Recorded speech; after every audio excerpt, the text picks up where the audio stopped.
Okay, and welcome back. It's Monday. We roll into Christmas week, and it'll be an interesting time, Monday through Friday. It's a very unusual week. All of this hanging in the Senate now and the House, the impeachment issue, and it goes on and on. Meanwhile, we get these other stories that don't make nearly enough news, and this is really a pathetic testimonial to how far we have fallen into the hole of self-abuse and flat-out abuse of our own citizenry.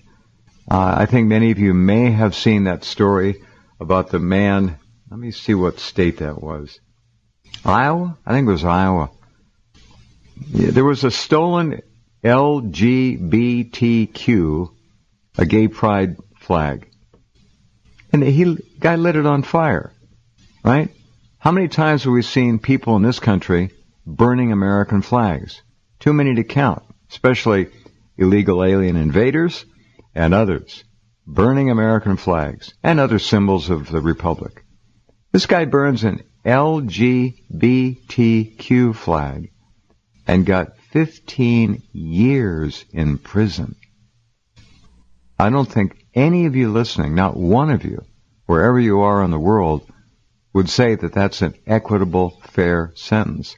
Murderers get 5 to 7 years. That's common. 15 years for burning what some call a fag flag. They might as well have executed the man. If he gets out, chances are he won't. He'll never be the same. His life is destroyed. But some judge somewhere wanted to make an issue out of this and an example out of this man. A terrible hate crime. Please. He's expressing his First Amendment rights. I don't like your unofficial, completely random flag. Someone stole it, and I lit it on fire. My right. Believe me, the LGBTQ community would have no problem burning an American flag. None. Anyway, the stories just come. There's so many of them. I hope you at least read the headlines at Rense News. It's for you. And if you don't have time to read all the stories, I don't. Just read the headlines.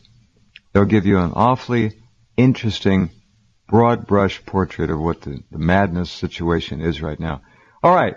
Up this first hour tonight is my friend and colleague of coming up on 9 years this March, Yoichi Shimatsu, former weekend editor of the Japan Times newspaper, a man who has risked his life nearly a dozen times bicycling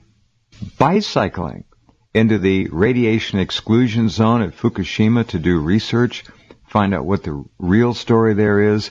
He's been all over the West Coast doing his own research, up and down on the beaches, up into Seattle, where he's done it all. And he is standing by this hour. We have a new report, and a special guest will join us in just a couple minutes to tell us about that new report, about interesting observations in British Columbia, Vancouver to be exact. So stay tuned for that. Hello, Yoshi, and Merry Christmas to you. Well, Merry Christmas Eve. We're coming upon it very soon. Generally a happy time, but not so happy here in Florida. I came here to escape, the radioactivity in Japan, obviously. Then there's California itself. There's China. There's Hong Kong. Yeah. Even parts of Southeast Asia. It's been, creeping in from Fukushima. Yeah. So I came to Florida to take a break. I figured my body needs to get out of the bombardment. And boy, I was so surprised at the low readings here and how much better I was starting to feel. Then lo and behold, last night, and we'll get into this later after, talking with Rick, boom, outdoors, massive thunderstorm in radioactivity 4 times higher than indoors. This indoors was yesterday's air. Outdoors was this morning's air, like this morning. So it jumped by a factor of 4. 4, yeah, to nearly double the safety rate. And then I start to piece things together, and we'll get into the same old story here. I've reported before on this hypersonic radioactive powered hypersonic rockets, in China going out for us and bombarding the Chinese cities for more than 2 weeks. I was getting toasted there. And I don't like these things. And then the one in Russia, of course, that killed 5 scientists. Another one that went across southern Russia. China Lake, very suspicious also, maybe one of those. But this one clearly went over Florida from the Gulf of Mexico, somewhere around Alabama, okay? And it flew over. Now, was this, Yoichi, was this, do you think that this was a nuclear-powered hypersonic vehicle of some kind? Well, they all are. They use very hot radioactive isotopes out of a very small generator to basically supercharge the fuel. Remember those in cars? You had those superchargers in cars where, Sure. Or if you put alcohol, some of those hot rodders have alcohol injection, and the thing just speeds up, right? It boosts the power of the fuel. And that way these things could go 5 times the speed of sound. Now, this was the most suspicious event because it was massively planned from what I can tell from friends on the other side of the state. I'm on the Atlantic side, and they're on the Gulf side.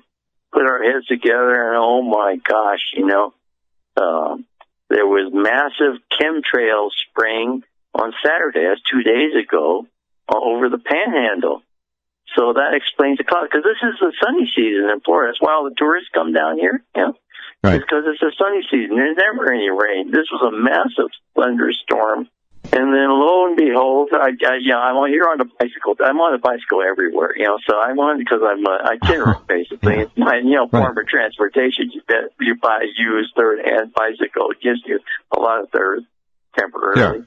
And so after measuring, it's still pitch black outside, when this is happening. I was stunned.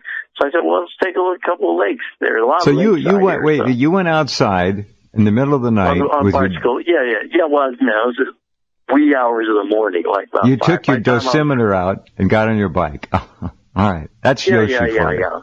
Yeah, and then I go to the lakes because I'm just figuring out. You go where the water, because it's thunder. You get boom, boom, boom, lightning and thunder. So I figure, go to where bodies of water are. Then, this water, rippling on the lakes and all that. And lo and behold, in the middle of the lakes, there's these square, flat areas. Like perfectly square, flat. The water's not moving. And I said, oh my gosh, where have I seen square patterns on the water before? Off the coast of Fukushima. It was a tritium. So this rocket is somehow interacting with the clouds that they made, okay? And the radionucleotides are basically bombarding neutrons into the water in the clouds, and tritium is rainfalling. And just like, like these Spartan soldiers, or, the Macedonian soldiers of Alexander the Great, they formed squares, they formed squares on the lake. It was the most, unfortunately, it was so dark I couldn't take a photo of it, but it was like very shiny, and the rest of it's all rippled. Come on, Yoichi, what's the matter with you? Why didn't you swim out there and get some pictures? Come on. Well, I would have disturbed the tritium, and, the people You've disturbed enough tritium in your life. Well, the people who did get close to it in Fukushima died very rapidly. This stuff is not very good for your lungs and your circulatory system. So it tends to, So here I am, and, my wonderful Florida break from all of it, and this stuff's pouring out of the sky, this radioactivity. Now, that sounds ridiculous, right? I mean, it could be nearly a comedy. Right now I'm laughing about, although my skin is still sort of itchy, because I realized it was radioactive because I woke up and the back of my hands, which are out of the covers, were getting itchy, and it's that radioactive itchiness I talked about when I was back in Fukushima. Everyone got it. Your skin gets irritated by the beta radiation. So I said, oh no, beta radiation. I thought it was fake, and that's why I took out the dosimeter and all this stumbling around, and then figure out that something is happening out there, above the boom boom of the thunder. So all right, well, let's it back to Alabama, Redstone Rocket Range. So it's pretty obvious. Yeah. Okay. All right, we'll go back to this in a little bit. I got an email from Rick up in the Northern Oregon area. And he said in his email, he just got back from a week in Vancouver, British Columbia, and didn't see any, as in zero, seagulls. Now, you know, and probably many of you listeners who live in that area or who have been in that area know that Vancouver is seagull heaven. There's seagulls all over the place there. Absolutely. I was there 3 years ago. They're just like hanging around, begging for a bit of a sandwich or something. Eyeing you. Very bold seagulls. They're not afraid of people. They swat. Well, they've lost a lot of their food supply as of 3 years ago, and now it appears that things are much worse. Rick is standing by. I asked him if he would be kind enough to come on and just tell us what he saw up there, or in this case, what he didn't see up there. Rick, are you there? Can you hear me all right? Yes, I am, Jeff. Good evening. It's very nice of you to be here. Say hello to Yoichi. He's standing by down in Florida. Good evening, Yoichi. I've been following your work for a long time. You've done an awful lot to make us all aware of what's going on. Well, thanks a lot. I appreciate the compliment, and I feel sorry for those seabirds that used to come up to me whenever I stopped in Vancouver. It was always a huge sight there, especially by that seaplane, the seaplane base there, right, on the waterfront. There were so many seagulls waddling around, swimming around. It was sort of part of the postcard scenery there. Very good. Absolutely. All right. You're referring to Cole Harbor over there, and it's really crazy that there are no seagulls. So what happened? You were on vacation, on business? What took you up there? I go up to Vancouver all the time. I've been going up there for probably 10 years, several times a year. Stay down there near the Granville Island area, right there on the bay. Let's say. So I'll go up there. I'll take my bike up there. I'll go riding around. I'll do a lot of hiking. I'll drive up to the Whistler area, spend a lot of time on the beaches looking around and stuff. I've been very concerned about Fukushima since it went off 9 years ago. As you know, it's to the west of the west coast. The winds come from the east to the west, so I was concerned that stuff's blowing over here. So we've sent... I sent you that map, and for any of you listening, you might want to just do a simple search for North Pacific Ocean currents and look at the maps that come up under images, and you'll understand. The Kurashio current and the Oyashio current, I think I'm pronouncing those correctly. That's correct. Actually, the Oyashio comes down by the Kamchatka Peninsula. The Kurashio comes up, and they meet literally right off the coast of Fukushima Prefecture. How's that? And they get together and they head east across the Pacific toward the west coast of North America. And they travel about 10 to 12 miles an hour, these currents, as one now, called the North Pacific Current. And as it approaches the Washington coast, as much as any area, it runs up against the coast and kind of rebounds, and it splits at that point. And the oncoming flow, the east direction of this current, when it hits that little rebound coming off the coast, it splits. Half of it goes north up to Seattle, through the Puget Sound, the San Juan Islands, all the way up the BC coast into the Gulf of Alaska, where it goes around and around and around with nowhere else to go. And it's been concentrating up there for 8 3/4 years. The rest of it heads south along the southern Washington coast, Oregon, off Portland, all the way down to Northern California, Wairika, and down the west coast all the way. That's why I'm giving this to people who don't know, that the world-renowned tide pools all along the British Columbia coast are essentially devoid of life. As Dana Durnford has reported on this program and has risked his life to find out and done the research, taken many trips up and down the coast, filming and photographing these tide pools, there's nothing left. They're gone. They're wiped out by the radiation. There used to be over 6,500 species available to be found in these tide pools. Now, he said you're lucky if you can find 10 or 12. That's it. It's over. Done.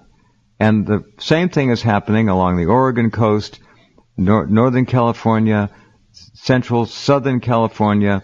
Remember 3 years ago or so when all those seals and sea lions were dying off the coast of Southern California, LA, Santa Monica, down to San Diego? They were trying to save hundreds and hundreds of them. They were all starving to death because the radiation in the water wiped out the sardines, the anchovies, the herring, and the other small fishes that the seals and sea lions eat. And the small fishes were dying because the plankton in the water that they ate, many of them, was also wiped out. Now, I bring this up only because Yoichi was down off Southern California, literally on the beaches, doing dosimeter readings and doing necropsies on a couple of seals and sea lions to find out what actually happened to them. The seals and sea lions were seen and observed to be actually licking the rocks on the shoreline to try to get nutrition. That's how bad it was. Yoichi, just a couple quick words or sentences about your trip in SoCal, then we'll go back to Rick. Yeah, definitely the seals were hammered hard because they have to swim hard and very unique. There's a lot of macro sardines and so forth. But I think Rick's case is very, very something in contrast. Seagulls are much more optimistic. First of all, Yoichi, turn your body 90 degrees with that cell phone. Let's see if that helps. Okay. First of all, the seagulls are different in that they're opportunistic. You know, they'll beg for sandwiches or whatever, and also they'll follow the fishing boats, as you know, and also whale watching boats, all these other boats begging. So that's what's so surprising, the fact that they are missing. You know, that there are other sources of food for them, you know, the garbage dumps and all that. So that's pretty disturbing. If it's gone that far to such opportunistic, omnivorous creatures, is a step further than the sea lions and seals of California. Okay, Rick, so the point is, and I think I sent you that map, that current, it actually comes together, two of them, picks up and sweeps with it a lot of, if not most of, the admitted by TEPCO 400 metric tons a day of liquid radioactive death that goes through and under the wreckage of the plant. It's groundwater, and it's also the water they're still spraying on the exploded and destroyed reactors. That's 400 metric tons a day that TEPCO admits going in. Well, Yoichi and I have talked about this for years. We don't trust TEPCO. Nobody does. It could be 1,000 metric tons a day, and that's 365 days a year. That's why the North Pacific in the water is being destroyed. And then we're not talking about the rain and the other precipitation coming down in the water. So you get the idea. When you look at that current, it is undeniable that it is bringing enormous, gigantic amounts of radiation in the water across to the west coast of North America and splitting it, half going north, half going south. It's a catastrophe. Rick, tell us what happened up there. Okay, every time I go traveling, I bring binoculars and a spotting scope with me so I can do observations. This time I was up there, and as Yoichi said, seagulls are scavengers. What really struck me was I was at the Granville Island it's like a Saturday market type of thing. They have food and local crafts and stuff like this. And I can remember just a couple of years ago, I was sitting outside looking at False Bay, watching the little water taxis go by, and the seagulls were aggressive. They would come up to me, and I'd turn my head for a second to grab a French fry out of my hand. They were so aggressive that they chased me back inside. This was just a couple of years ago. Now, the other day when I was there, I'm sitting at the same exact spot, same situation, watching the little water taxis go by, eating my fish and chips, and I noticed there are no seagulls. I'm looking around, no seagulls to be seen at all. Normally you'd see them in the parking lot, picking up garbage, picking up fries, picking up, pulling out the waste fish wrappers and stuff like this. Oh, out of the trash. They'd go into the trash cans. We used to see that. They're doing what seagulls do. So I'm sitting there with my binoculars, sweeping the False Creek Basin area, which is probably 3/4 of a mile across. I've got a good view, 360 degrees basically. 10-power binoculars. I can see anything floating or flying on the water for miles. I can see absolutely nothing. Nothing. So that kind of got me going, thinking, what's going on here? I'm always paying attention here. Seagulls are ubiquitous. I can remember as a little kid in Portland, you'd see thousands of them. So where are the seagulls? Over the last 10 years, they've become less and less plentiful up there. So I made that note. Went to the other side of the city, over to Cole Harbor area. Over there, it's probably 4 or 5 miles across. Looked out with my binoculars again, nothing to be seen at all. No seagulls at all. Okay? Wow. Rick, let me ask you to pause right there. That's a good place to hold it. So 2 locations are already showing you no seagulls remaining. All right, stand by. We'll be right back in just a couple. All right, welcome back. Talking with Yoichi Shimatsu, who has been really, in my humble and professional opinion, at the forefront in the world of telling the truth about the Fukushima calamity on this planet. Remember, this radioactivity is constantly building. Some of the isotopes, and there are apparently scores, if not hundreds of them, the cesium twins are particularly identifiable as coming from reactor meltdowns and explosions. So we have some of these isotopes are sporting half-lives of 50,000 years. You get it? It's building up all the time. Remember, I'm going to do a little bit of background here. East of Richland, Kennewick, and what's the third city, Yoshi? There's the Tri-Cities there. Richland, Kennewick, Pasco. Okay. Yeah. Okay. Well, east of that entire radioactive area is a cemetery, and it is strictly for babies born with no brains in their cranium. And this is not a joke. There is a cemetery for those hapless, tragic infants, and they're all east of the radiation up there. The radioactive dump facility has been leaking into the Columbia River there for decades. It's Hanford. You all know it as Hanford Nuclear Reservation, but Hanford is a catastrophe on the ground. All right, so that's one. Then we move west. We're hearing Rick. In the San Juan Islands and around the San Juan Islands in the Puget Sound is a traditionally probably ancient school of orcas. They live there. It's a family of orca whales. Scientists from all over the world have studied them. They're tagged. They're monitored. There has been only one live birth of an orca whale. I believe it's 5 years now. And maybe some of you have seen those pictures of dead orca-birthed whales being held up by their mothers, obviously grieving. And then we move down the coast to L.A., as we talked about. Whales are coming up on shore, and they are determined to have less than 10% of their normal blubber or body fat. They're starving to death. Why? Because the North Pacific has largely been denuded of its animal and plant life. Period. Rick, you've talked to us now about 2 locations where you saw zero seagull activity. Tell us more. Okay, so from my 17th story motel room, I was able to stand on the balcony with my binoculars and do a sweep of 180 degrees. I can see for probably 10 miles at least, 15 miles. Could see nothing flying at all, which kind of surprised me.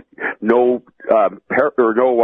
pigeons or doves either, surprisingly enough. No Canadian geese, no ducks, really no birds at all. You know, you would expect to see pigeons everywhere.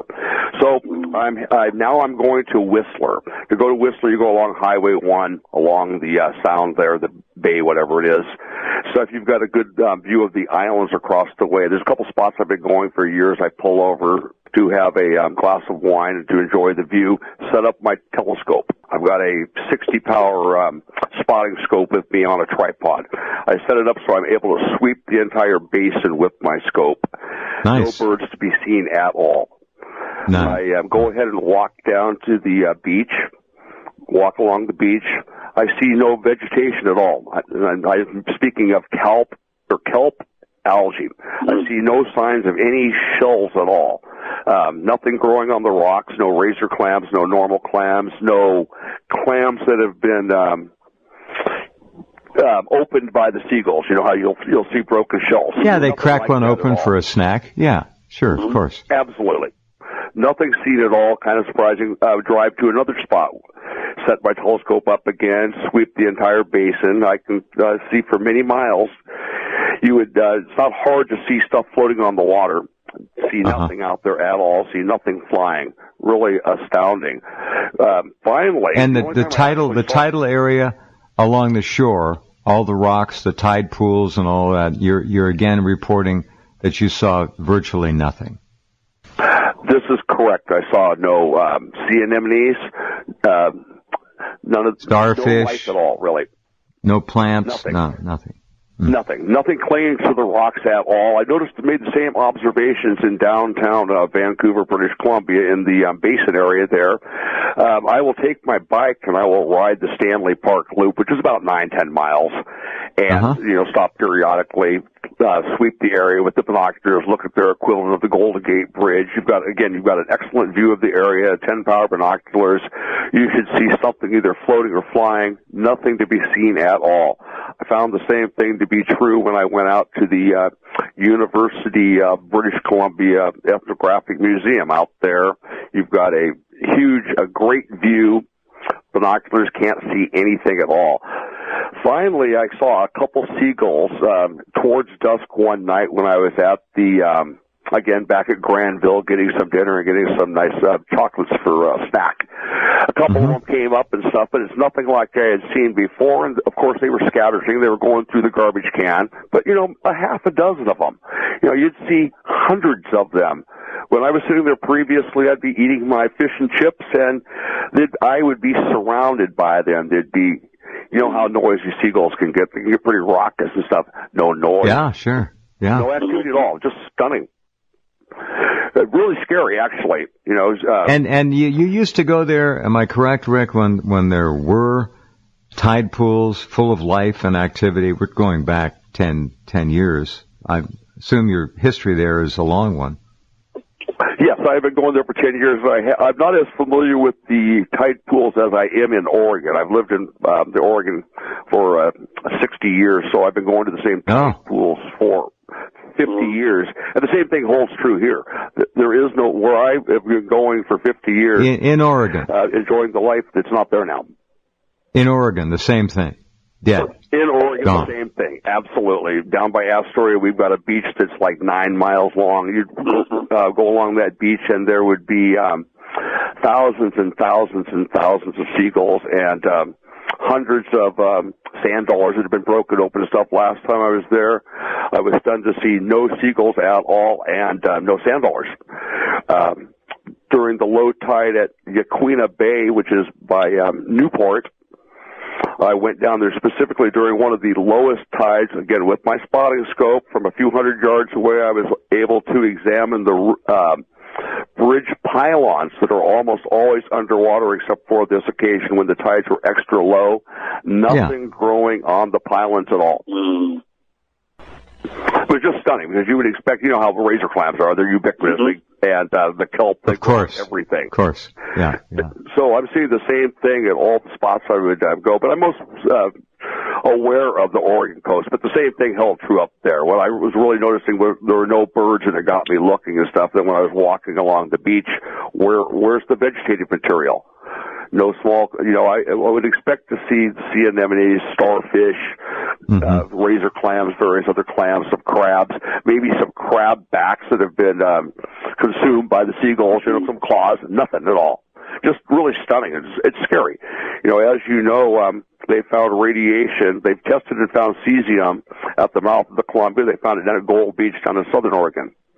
This was just a couple of years ago, so it's very... At Gold Beach. Now, Gold Beach is... Which river empties out near Gold Beach? I'm not sure if that's... Oh, God, that's the one that has... Am I wrong? I thought it was Gold Beach. It may be somebody else. another river. It's but the Rogue anyway, River, I believe. I think it's the Rogue that comes out of Gold Beach. I think you're right. I believe that's correct. I believe it is the Rogue Rivers. I've done the jet boat tour there. Yeah.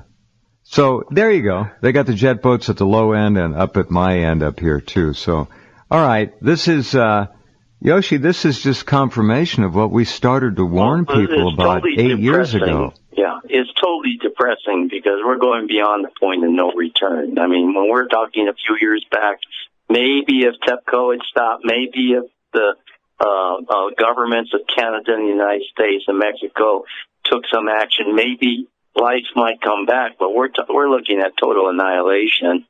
And also what's alarming is that seagulls, have enormously strong immune systems, probably much stronger than human immune systems. They're like at the top of the food chain above where we are. If they're disappearing, you can just about forget about the human population, bunch of monkeys along the West Coast. This is really an extinction event, total. And so I think any hope we had, of getting out a warning, of taking action, of holding this thing off, this is less than 10 years after Fukushima. I mean, this is happening at light speed. It's coming up on 9 years. And that is incredibly fast. Evolutionary terms, something Darwin could not, it took, actually the dinosaurs, when that huge comet struck, it took thousands of years before they were wiped out, but, so this is light speed. This is going faster than any extinction event, I think, in the whole history of the Earth, of life itself. Let me go back to Rick for just a minute. Rick, did you notice in Oregon where you live a difference in, let's just call them songbirds, small birds, migrating birds, local birds, hummingbirds, sparrows, orioles, blackbirds, you name it. Down where I am in southern Oregon, there's a scant percentage left of what used to be here. It used to be you'd open the doors or the windows in the mornings and you'd hear a cacophony of birds and sounds, and at night the same thing. I can open my window where I am at night in the summer, and I won't hear a single cricket. You can go some places and hear a relatively few of them, but they're just gone. What about the insect and bird populations near your home in Oregon? Have you noticed anything there? Absolutely. A month and a half ago, you had a gentleman on from my area and stuff that spoke about this issue as well, and I'm in full agreement with him. I really haven't noticed so much the songbirds because they have been chased off over the last 40 years by the starlings. What I have noticed, though, is that the starlings are gone. There used to be, back in the late 80s, I lived near the Holly Farm up here by Tupel's Holly Farm, and at dusk, and I'm not exaggerating, you would see 10,000 starlings come in. There would be so many starlings, they would weigh down the branches of the trees, and you would think that they were going to break, and they would be so raucous and noisy, you would come outside wondering what was going on. At my house, I've got some 30-foot holly trees and stuff, and that would be a food source for the starlings during the off months. So I've also got some hawthorn trees. Okay, in recent years, I've noticed that the starlings have completely disappeared.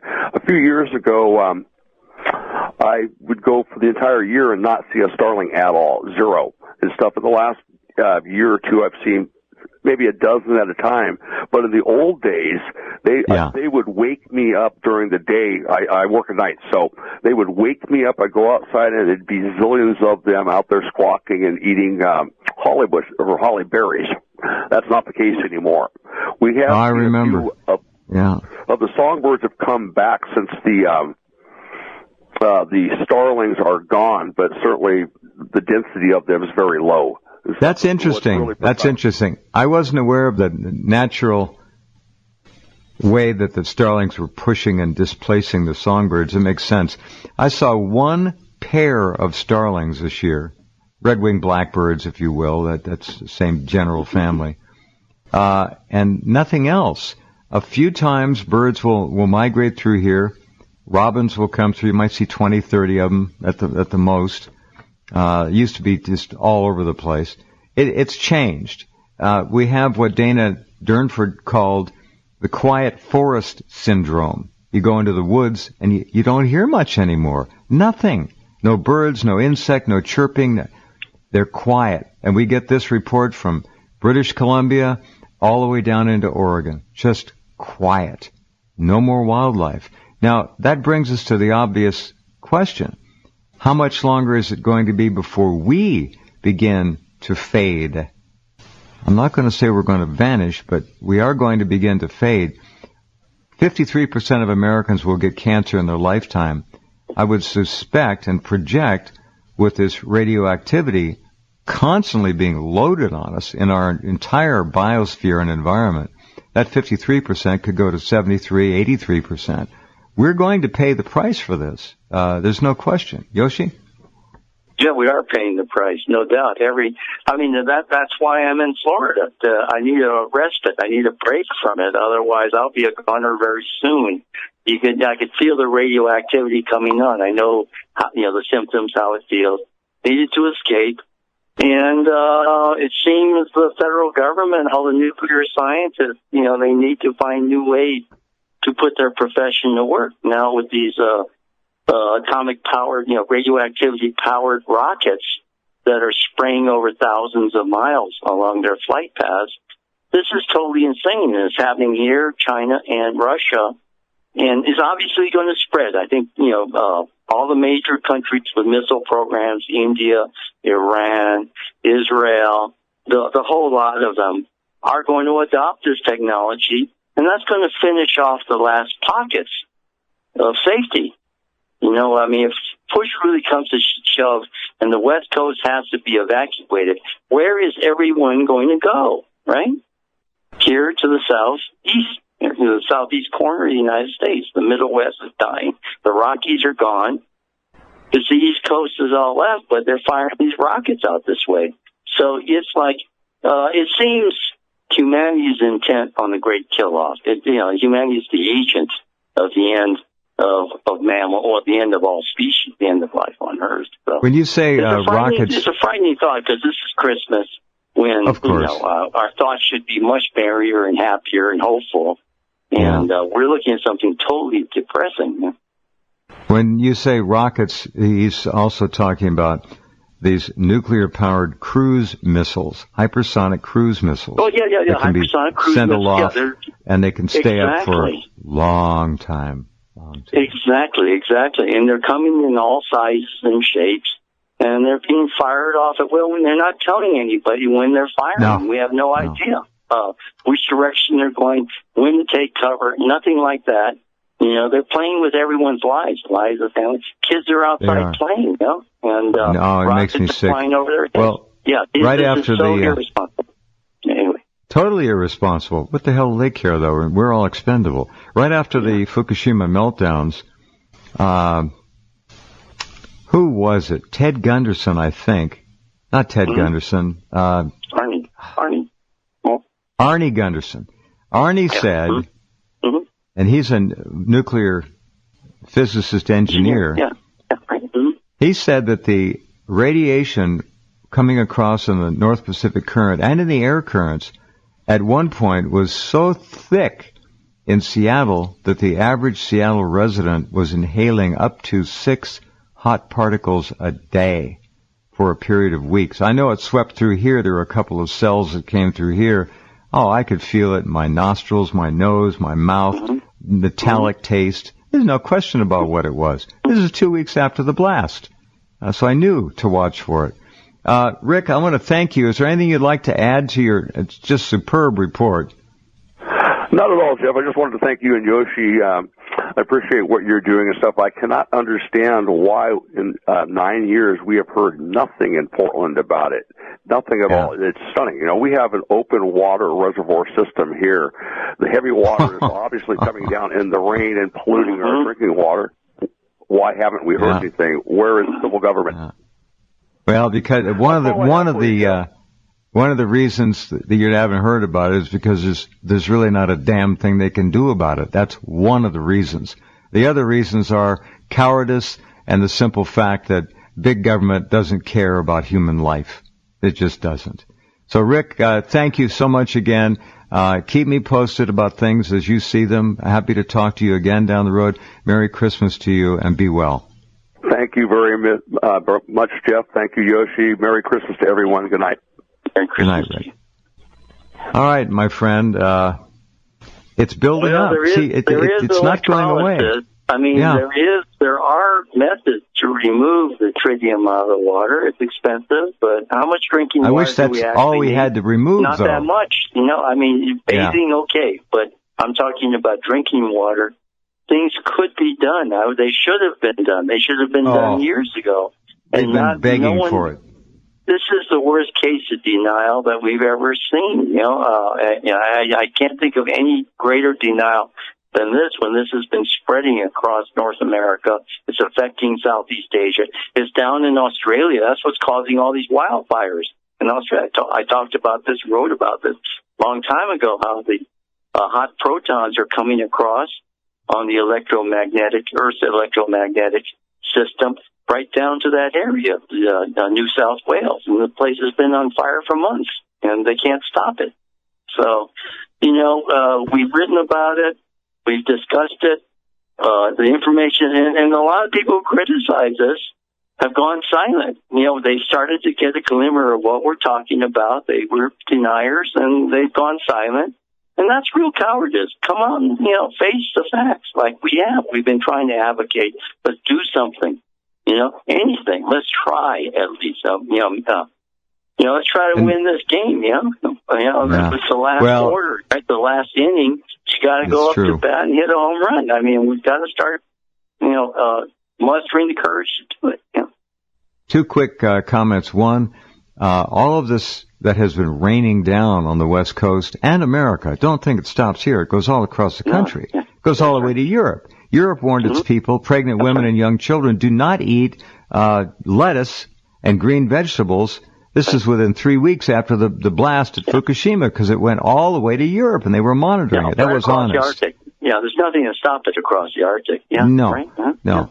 That's one issue. There are so many to talk about. I just wish I had a plan. We don't have a plan. I saw a commercial on commercial television last night, and I just happened to watch TV for a little while to see what was going on. Yeah. There was a 60-second commercial produced by NBC, which has the rights apparently for the 2020 Olympics of Death, and they were showing all the mugshots and athletic prowess of our great athletes that we're going to send to the radioactive Olympics in Tokyo in 2020. They were pushing that already. And next to that commercial was one about the glories of 5G. They were glorifying cell phone towers with 5G antenna arrays on them, beaming these beautiful lavender-colored beams through the night sky of a cityscape. It was crazy. They're turning these things to icons of delight for the masses. Yeah. It's unbelievable. Realities of death. And just one last point on this Christmas. Little Greta Thunberg I'll probably have to write something before the end of the year, but has anyone ever connected her the problem of her nervous system, of her cognitive system? Asperger's, right? I think Asperger's. Yeah. Has anyone ever bothered to try to connect the fact that Chernobyl swept massively over Scandinavia? They had to kill every single reindeer and start the herds over. And that happened basically to her mother's generation, before she was gestated. No one's raised that to you. They've got her talking about climate change is something she has no idea about.